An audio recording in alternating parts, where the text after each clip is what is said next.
Hi. Ever since the introduction of this channel to the world back in 2020, every single video with a guitar tone uploaded, with any kind of guitars uploaded, that electric guitars that is, uploaded here, were run through some kind of physical hardware modeler device, like the Walrus Audio ACS-1 that I currently have and use all the time. For pretty much everything, I use this most of the time, and it works great. You know, modelers are awesome. They have really enabled me to play a lot more. My entire electric guitar playing life, ever since moving to Corvallis, ever since starting college, has been because of my practice time.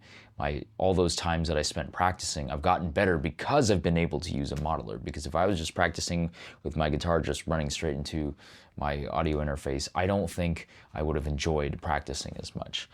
But I started out using the virtual amps in Cubase, and then I picked up the GFI Systems Cab Zeus, which didn't have any amp modeling, it was just cabinet modeling.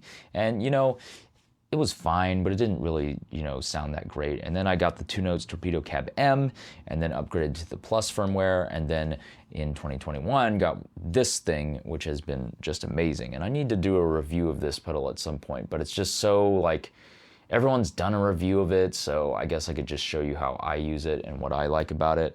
So, and it's kind of a hard pedal to do a review of, really, because I don't have any of the amps that are modeled in there. I just have this amp. And my tube amp is weird, and let me explain. So I got this amp somewhere in the 2010s. I'm assuming 2011 or 12, or maybe even 2013, in a guitar store, small mom and pop guitar store, music store in downtown Hillsboro, Oregon, called What's Up Music. And sadly, What's Up Music is no more. The owners decided that they would be better off doing other things, and so they closed the business, and that was the end of that. However, for many years they were a Hillsboro staple, and I personally loved going in there and pestering them, and they helped me fix up my first guitar, which I need to do a video of that one too at some point. And then I ended up getting this amp from them. I got my first amp, which was like a PV, I don't know what it was, some kind of PV solid state practice amp, which I enjoyed. But then I graduated to the Ampeg after a few years of playing, and it really was a turning point because this was a really nice amp. But it's a little strange, right? It's not from a brand that we associate normally with guitar amps. Although when I talk about the history of Ampeg, we're going to see that actually a lot of people have used Ampeg amps, and you know, I wish Ampeg would make more of them, but I guess they don't really see a big market for their amps nowadays because Fender has a stranglehold on the market. Fender and Marshall do, and if you want to go boutique, there's lots of other guys doing those. And you know, a lot of Ampeg designs weren't really they weren't as popular back in the day, and so Ampeg just hasn't found the need to do a new line of guitar amps. Let's do a brief history of Ampeg because not a lot of guitarists know that much about Ampeg. So you can skip this part if you think my history lessons are dumb, but I think it's kind of interesting, so that's why I'm talking about it. Ampeg was founded by Everett Hull, and he invented this thing called the Ampeg, hence the name, which is like a shortened version of amplified peg. And you might be thinking, what kind of peg are we talking about here? Well, on an upright bass or a cello, in order to, when the player plays those instruments, they keep them upright rather than like a violin where you like hold it under your chin and use the bow like this and the neck is going out this way. With a cello, you can't do that because it's huge, and an upright bass even less so. So they set them like this, and they have the bowing hand or the plucking hand and the it's not fretting, the fingering hand, right? And at the bottom of the instrument, they have this little spike that comes out and sticks into the carpet or goes onto a piece of rubber on top of a floor, or just goes into the floor. I think you have to like bring a rug with you if you're a cellist or an upright bassist. I don't play those instruments, so I can't tell you anything about them, except that they all have this peg. They have this spike that sticks out. And so Everett said, well, look, if we want to make these instruments louder, we got to amplify them. So why not just put a microphone or a transducer, some type of pickup, into the peg? And so he did, and he called it the Ampeg. He filed a patent for it in 1946. In 1960, Ampeg starts making an electric bass amplifier called the B15 Portaflex.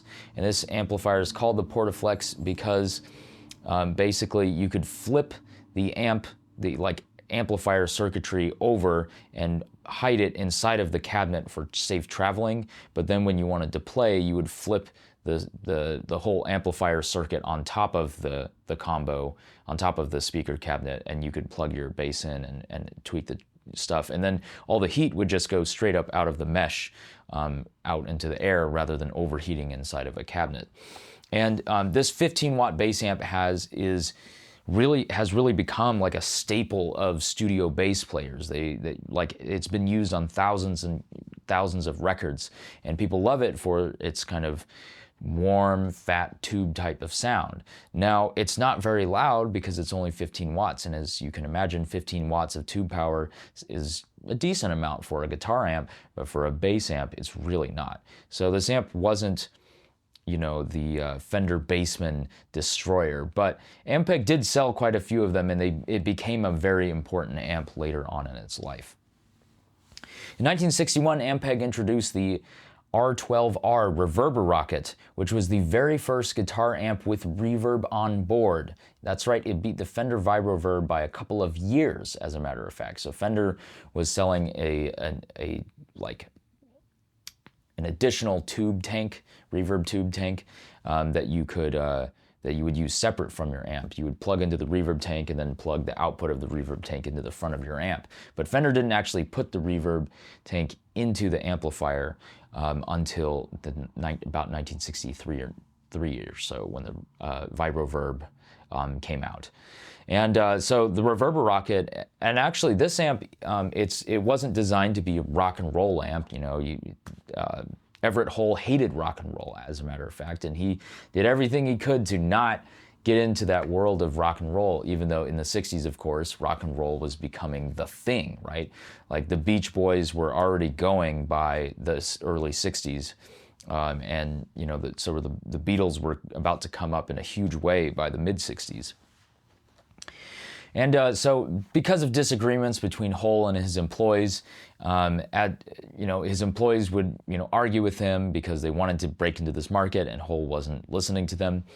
And then they would leave, and then Hull would just carry on. And eventually, he decided to look around and try to sell his company because his business was struggling to keep up with all these other companies like Fender who were catering to the rock and rollers, and Everett just didn't want to.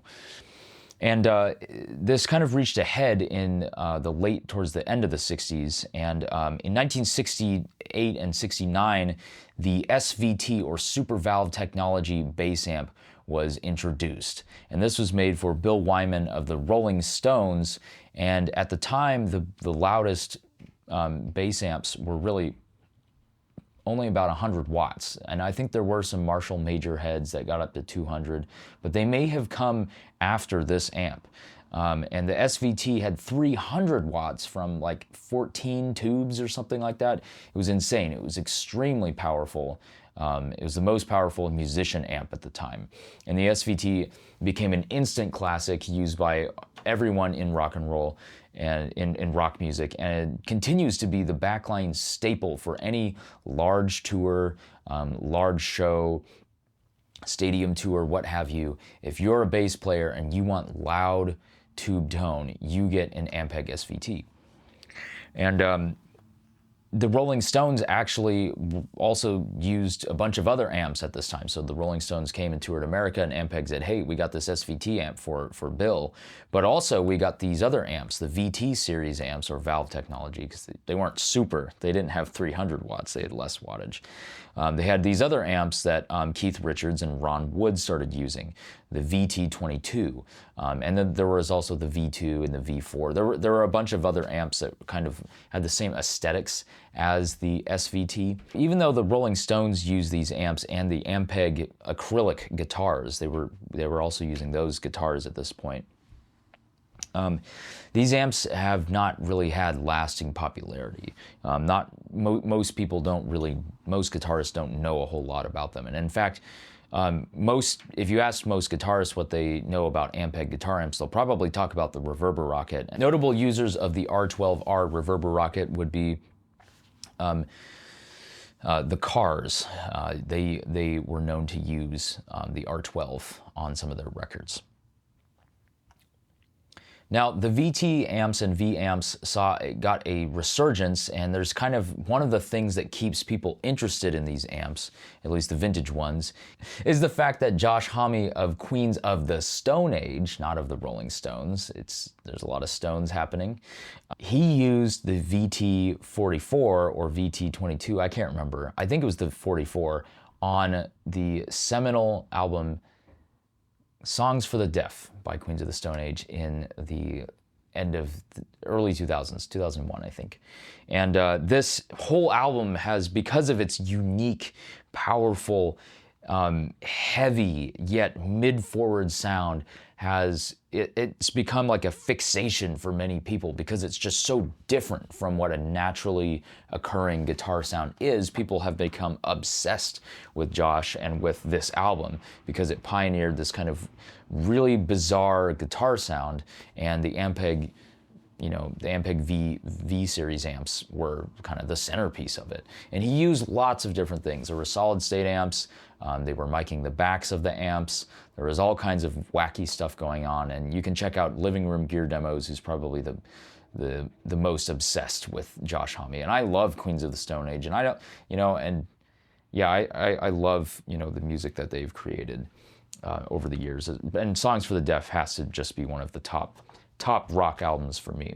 Ampeg changed hands a bunch of times, and in the 2010s they were owned by this company called Loud Technologies, and Ampeg decided to try to crack back into the guitar market, something they had never really succeeded in becoming like a major player. And like having the Rolling Stones endorsement is such a big deal, and yet Ampeg couldn't manage to stay on top of it. Like somehow they lost the best endorsement they could have ever had, which was the Rolling Stones. I mean, the only thing better at the time would have been like getting Led Zeppelin to play their stuff, or you know, the Beatles, I guess. But they just didn't. For whatever reason, Ampeg just never seemed to capture the market. So in the 2010s, they said, let's try to do that again. Let's try to actually crack into the guitar market. So they made this line of amps called the GVT, or Guitar Valve Technology amps, instead of just valve technology like the old ones, because these weren't reissues,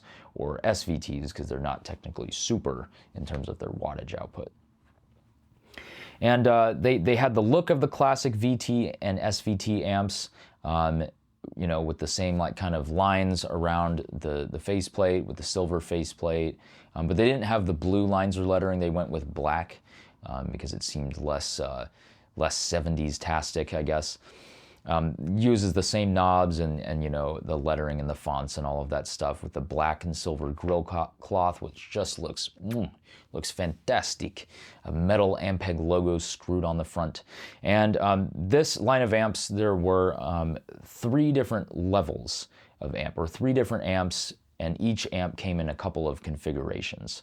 So there was the GVT5, which was 5 watts, the GVT15, which was 15 watts, which is what I have, and the GVT52, which was 50 watts and had 2 channels, so the others were single channels. All of the amps had Celestion speakers, or you could order an extension cab for the heads that came with Celestion speakers, and I'll get more into those in a minute. Now, what's curious about the choice of Celestion speakers is that the classic Ampeg amps, especially the R12, used Jensen speakers. They did not use Celestion speakers. Why? Because in the 60s, we didn't have the modern supply chain. It would have been horribly expensive to ship over tons of Celestion speakers. And Jensen in Chicago, Illinois was cranking out speakers already. So I have no idea what the VT line of amps would have used, but the Reverber Rocket, the R line, would have definitely had Jensen speakers in it, and primarily they use the Jensen C12Q, according to things I've read on the internet. The GVT5, it cost $350 or $399, sorry, depending on whether you got the head or the cab. Both amps have just one 6v6 power amp tube and one 12AX7 for the preamp. It doesn't need a second 12AX7 for the phase inverter because there's only one power tube, so it doesn't have any phase inversion. There is just volume, treble, and bass, and all of these amps use a modified Banach Hall EQ tone stack.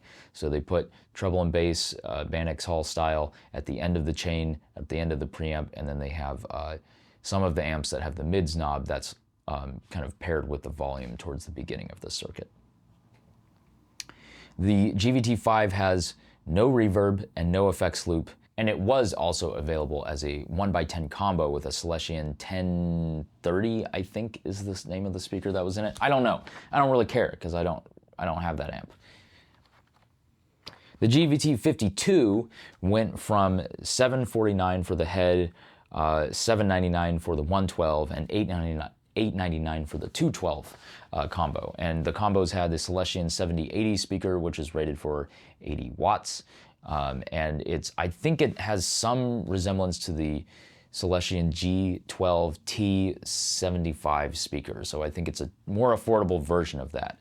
In the descriptions on Sweetwater that I found using the Wayback Machine, it says that the speakers are custom designed Celestion speakers. That's not true, because the 7080 was in all the amps back then. It was in the Marshall DSL series for years, and it's the same speaker. It's really bright and really crispy. Sometimes that's what you want, sometimes that's not what you want.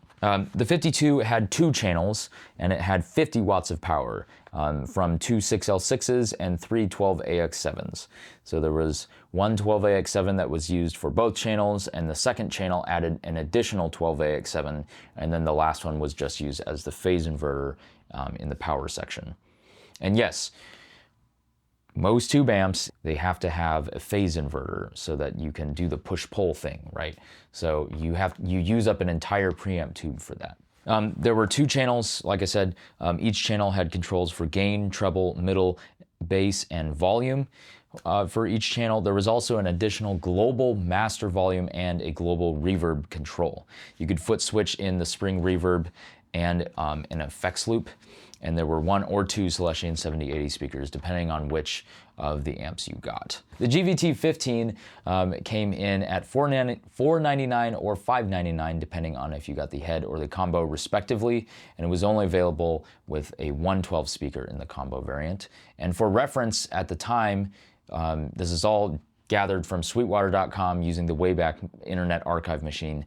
The Blues Junior was $529 at the same time, which was somewhere in 2012 is when I was looking at the archive. This amp uses two 6V6 power amp tubes, two 12AX7s, one for the preamp and one for the phase inverter. It just has one channel. It has controls for gain, treble, middle, bass, volume, and reverb, and it has foot switchable spring reverb and a foot switchable effects loop. All of the amps in the GVT line were switchable to half power, so they could go from a tetrode to a triode tube mode in the power amp, which dropped the output volume or the output power by half, which doesn't drop the output volume by half. It drops it by more, like it's like 75% of the output volume. And you know, physically, it appears to be kind of similar to a Princeton. Maybe it's a bit taller than a Princeton Reverb in terms of its cabinet, but it has the same kind of slanted front that the Princeton has. You have the same number of knobs as the Princeton because you know, the Princeton doesn't have a master volume and it doesn't have a middle control, but it does have tremolo, so there's two knobs for that. So it's the same number of knobs as the Princeton. It has just one input, whereas the Princeton has that low power input.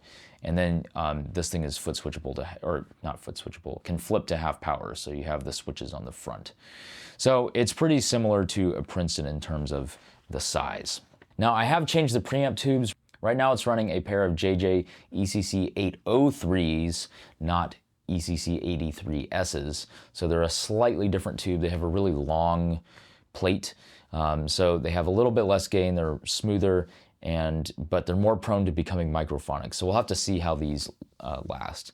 Now, the previous tubes I had in here were the Chinese 12AX7s out of the Vox AC15 I used to have. And funny story about that, I had JJ preamp tubes in this amp, but it started making this kind of like crackling, rushing water noise that was really obnoxious. So then one day I was like, what if I just swap the tubes around? So I did. The Ampeg behaved better with the preamp tubes that were previously in the Vox, and the Vox seemed to behave just fine with the tubes that were in the Ampeg. So the problem solved, I moved on, I sold the Vox and got over it. And then more recently, I was like, I need to get rid of these crappy tubes and try some other ones. So I grabbed these JJs.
And now we come to the review portion. Now, this amplifier, reviewing an amplifier that's like 12 years old and is no longer in production, and there's not very many of them available for sale used, seems kind of silly.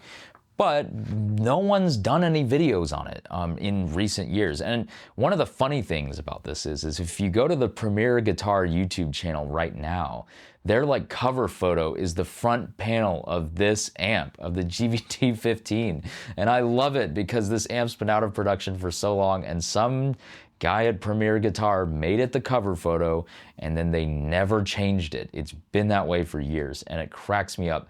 It cracks me up so much because it's just this obsolete, affordable old tube amp that no one cares about anymore, and it's still on the cover of Premier Guitar's YouTube channel. Maybe that's saying something about Premier Guitar. I love Premier Guitar. They're great. No one else does rig rundowns like Premier Guitar, asking the important questions. Let's review this amp and let's talk about the good, the bad, and the ugly. So, specs and features. The effects loop. It's good, but it's kind of useless. And actually, I don't really want to say it's good because it actually just adds a bunch of noise when I use it. So I don't know if I broke something in the amp or it just broke over time, but I don't think it's working very well. I'll have to test it more, so maybe I'll cut out this bit. The effects loop is kind of pointless though because the amp just doesn't have that much preamp gain. Like I understand in the 52 with its higher gain channel, yes, the effects loop makes a ton of sense. In this amp, it has such little preamp gain that it's like the effects loop would only matter if you had the preamp gain cranked, the mids control cranked, and you were like pushing a big boost into the front end of it. And even then, it's still not a ton of gain. So I think only a very select few people would ever make use of the effects loop. If you're an effects loop user who uses it with a clean amp, let me know, but I just don't see any reason to have 2 extra cables going back and forth between your amp, adding this extra path for picking up interference. It just doesn't make a lot of sense to me. The reverb, it adds noise. Maybe it's become more noisy, or maybe I just hear noise a lot better now that I'm older and have, like developed my brain and can pick up noise and aren't just a young naive kid who's like, this knob makes it go spacey splashy. Yeah, the reverb, it sounds really good. It's got just a little bit of drip. I love the Fender drippy reverb, but this amp is much more subtle. You can crank the reverb all the way up and it will be a nice kind of splash that sounds really good and doesn't get too much in the way. And it's a short Accutronics tank. I've never changed the tank out. I kind of want to try a bigger tank in here and see if it works, but I need to learn more about reverb tanks before I just start putting them in here. There's enough room for a bigger one, but maybe only just enough room. Like the Princeton has like way more reverb, and I'm pretty sure its reverb tank is much longer than this one. So it's a short 3-spring tank reverb, so it just doesn't have that much like crazy wash. So volume, it's such a great power of amp. Like, clean headroom.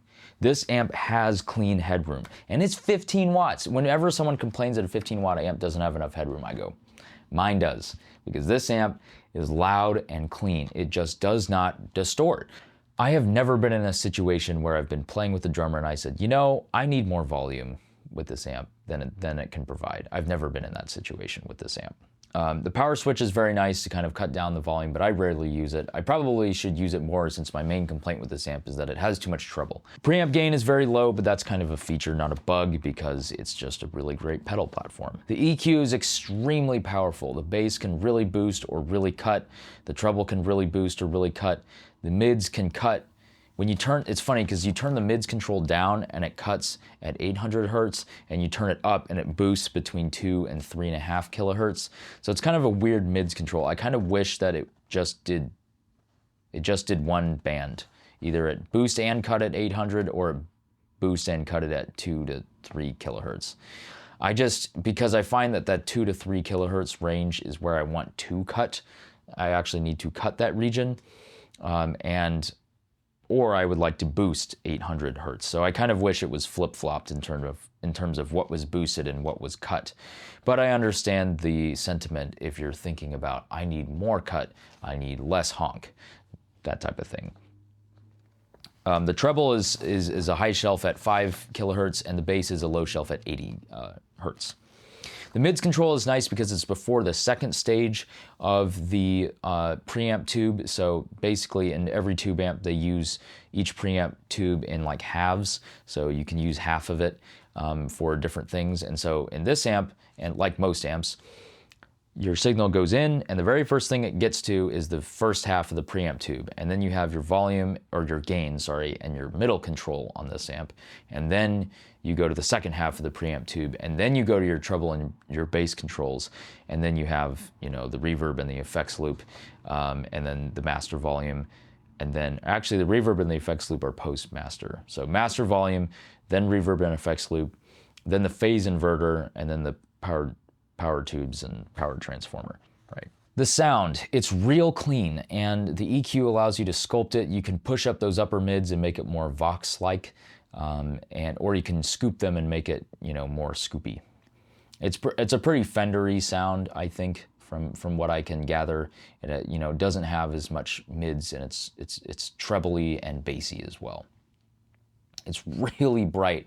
With the treble at noon, with single coils, it is too bright for most guitars. And clean, it doesn't sound too bad. It's like, oh, it's a nice, pretty clean sound. But then you start putting overdrive pedals into it and you go, oh my gosh, it's so crispy.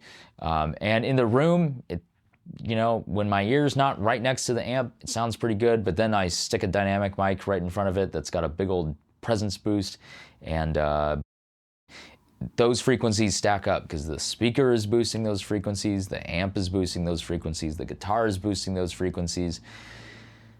It's a lot of buildup in those presence regions. So I find that it's just way too bright for single coils a lot of the time. If you turn the treble down to 9 o'clock, that can help, but there's still a lot of that presency mids, like in the 3 to 4 kilohertz region, that's still almost too bright in this amp. Actually, it is too bright most of the time.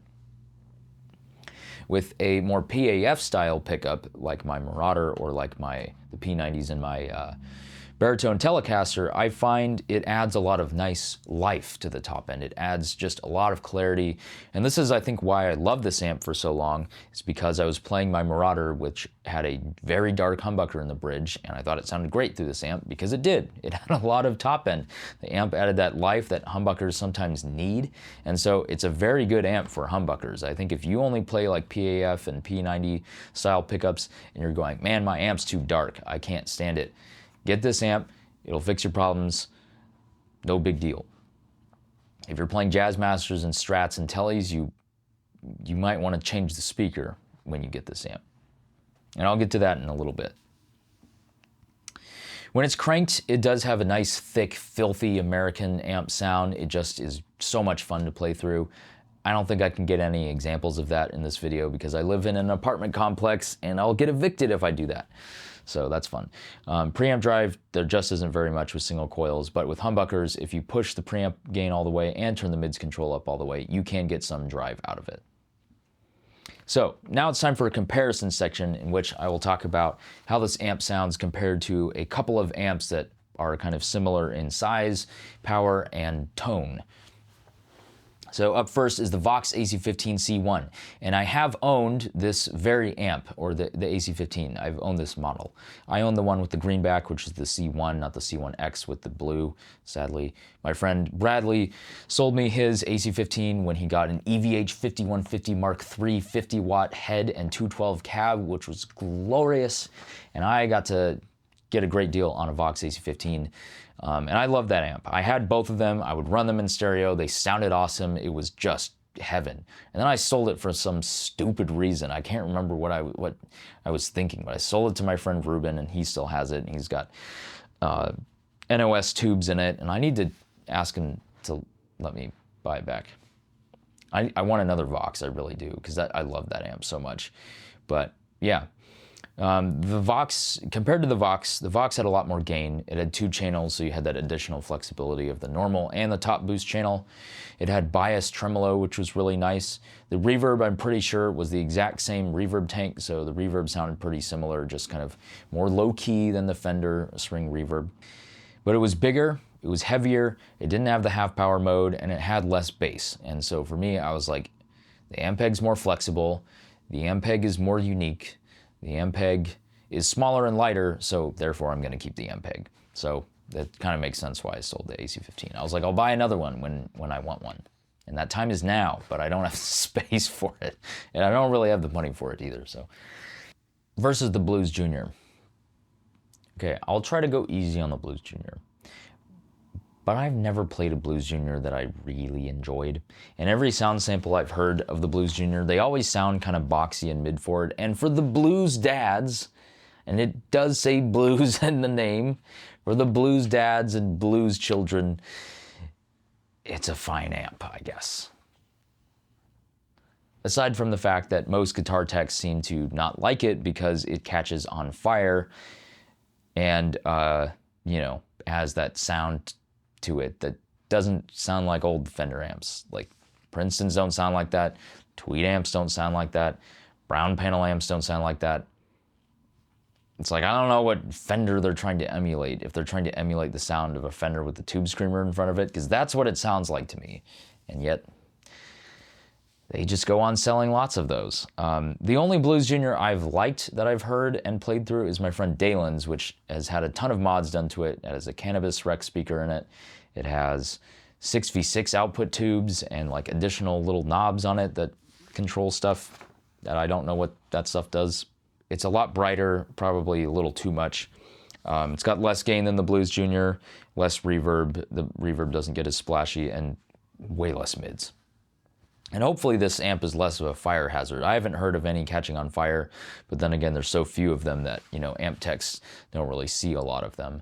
Mine has never had any issues. There's nothing that looks burned on the board inside. I've taken good care of it though. I haven't abused it. Haven't like driven around with it a ton. I've changed out the tubes over time, so I've never let anything get to a roasting point. And I usually don't have it on for too long. And for many years I was barely using it, so it just wasn't getting too much use. Versus the Princeton Reverb, I think this amp has like more open mids. It's got less of that kind of vintage treble voice that the Princeton reissue has. It's way less squishy at max volume. The Princeton is valve rectified, and the way the circuit is designed, it really pushes those bass frequencies up. And so when you crank that amp up, you're getting speaker breakup. The power supply is like not able to supply enough power to the power tubes and the power transformer, and the whole amp is caving in. So it's more like squashed at high volumes than the Ampeg is.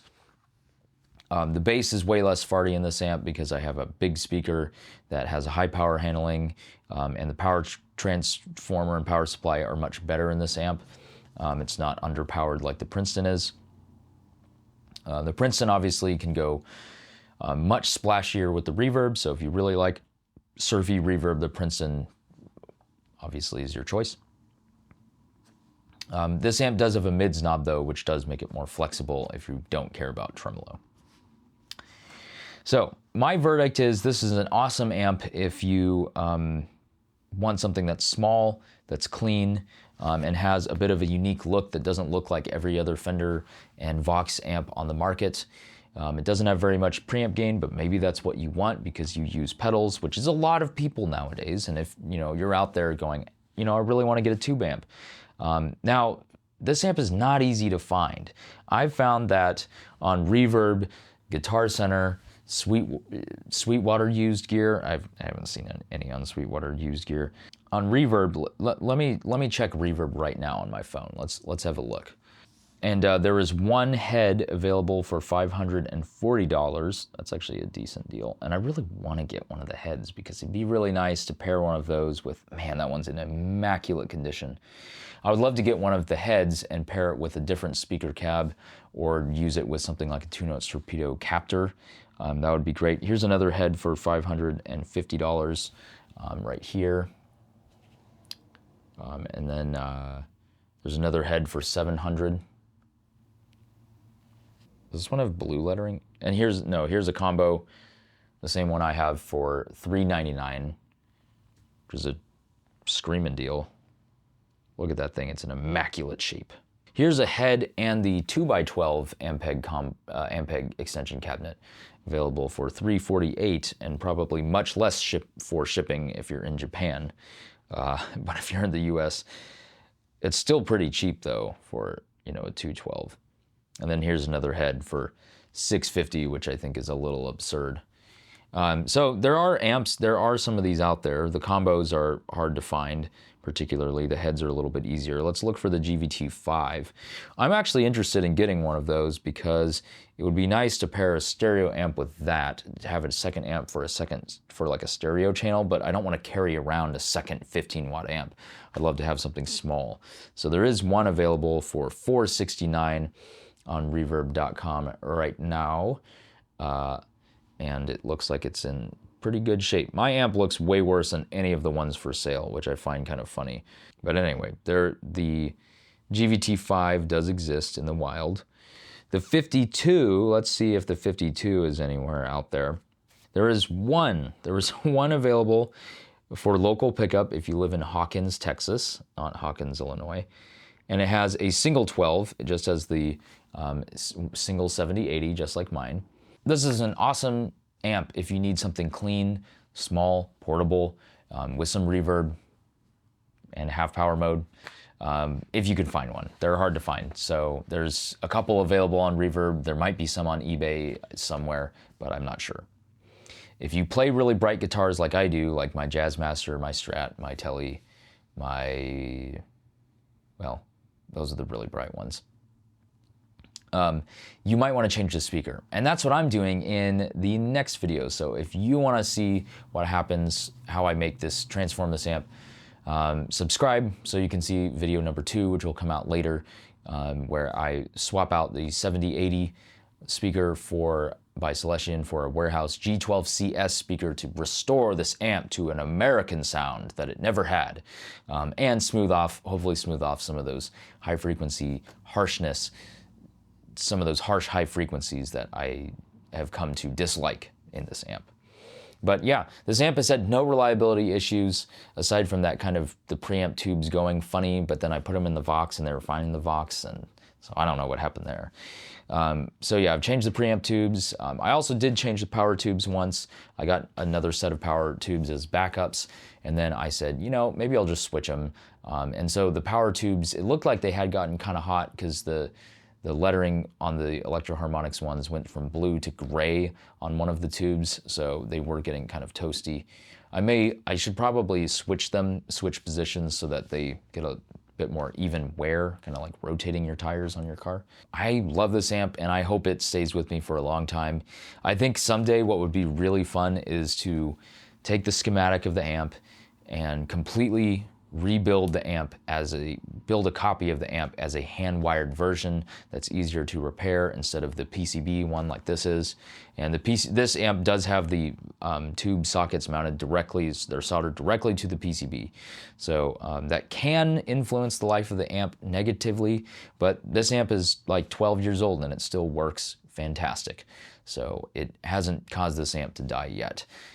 So, you know, that's kind of a future project. I would love to modify this amp to kind of change a few things that I don't like. Maybe move where the treble control is affecting the frequencies the treble control is affecting.